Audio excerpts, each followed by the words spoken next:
Just 21 days after the first atomic test in the desert, the Japanese industrial city of Hiroshima was leveled by a nuclear blast.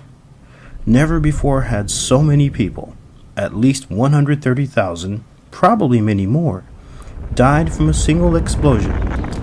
Just 21 years after Columbus's first landing in the Caribbean, the vastly populous island that the explorer had renamed Hispaniola was effectively desolate. Nearly 8 million people, those Columbus chose to call Indians, had been killed by violence, disease, and despair. It took a little longer, about the span of a single human generation, but what happened on Hispaniola was the equivalent of more than 50 Hiroshimas, and Hispaniola was only the beginning. Within no more than a handful of generations following their first encounters with Europeans, the vast majority of the Western Hemisphere's native peoples had been exterminated. The pace and magnitude of their obliteration varied from place to place and from time to time, but for years now, historical demographers have been uncovering in region upon region post-Columbian depopulation rates of between 90 and 98% with such regularity that an overall decline of 95% has become a working rule of thumb.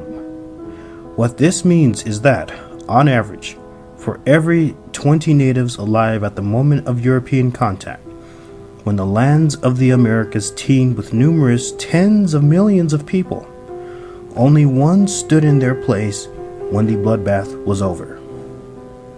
To put this in a contemporary context, the ratio of native survivorship in the Americas following European contact was less than half of what the human survivorship ratio would be in the United States today if every single white person and every single black person died.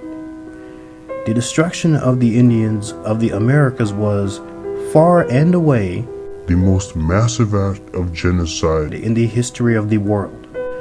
Far from the heroic and romantic heraldry that customarily is used to symbolize the European settlement of the Americas, the emblem most congruent with reality would be a pyramid of skulls. Operation Paperclip was a program devised by the Office of Strategic Services and was utilized to employ ex-Nazi scientists within the United States.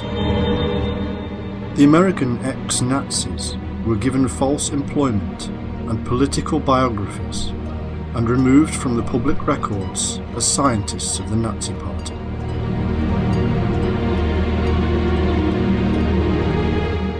They were then given security clearance and allowed to work in America.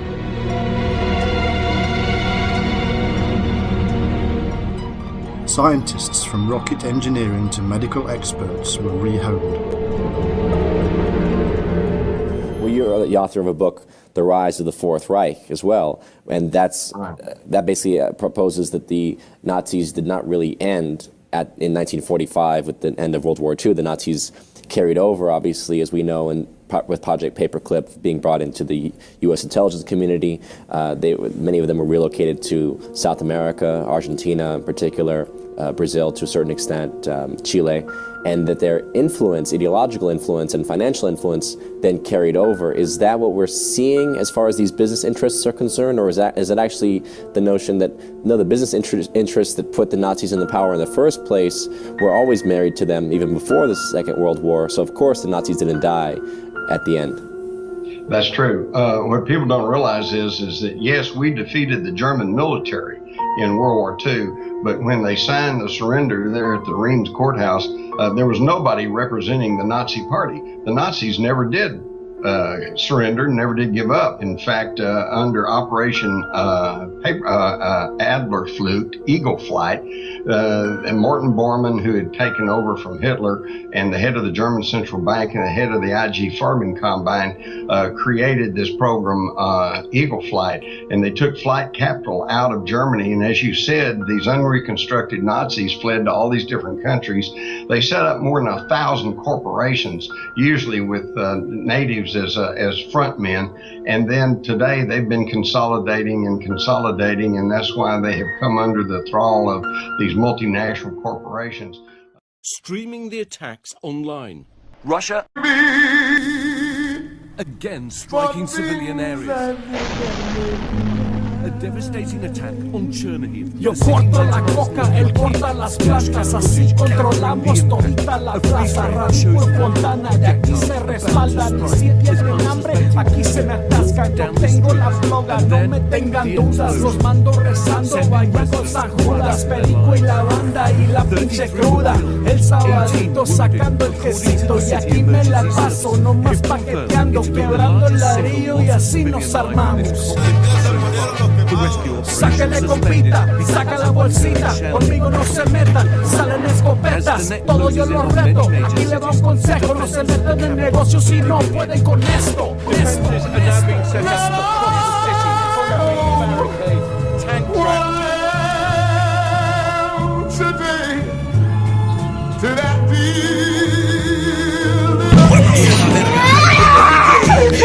que desde los 10 años era terrible. Ténganle miedo, yo les dije. Anda en las calles suelto como un perro patando un calibre. Así es que miren bien y no se fijen. Luego se agüitan y el fuerte hace que las balas griten. Cierto que soy angelino. Mezclando el juego con la kush, cerveza y vino. Háganse atrás y no se asusten. Escupo crudo para el que quiera no me busque. Yo soy donde los policías andan con cuidado. Donde el estilo de vida muchos han mal hablado.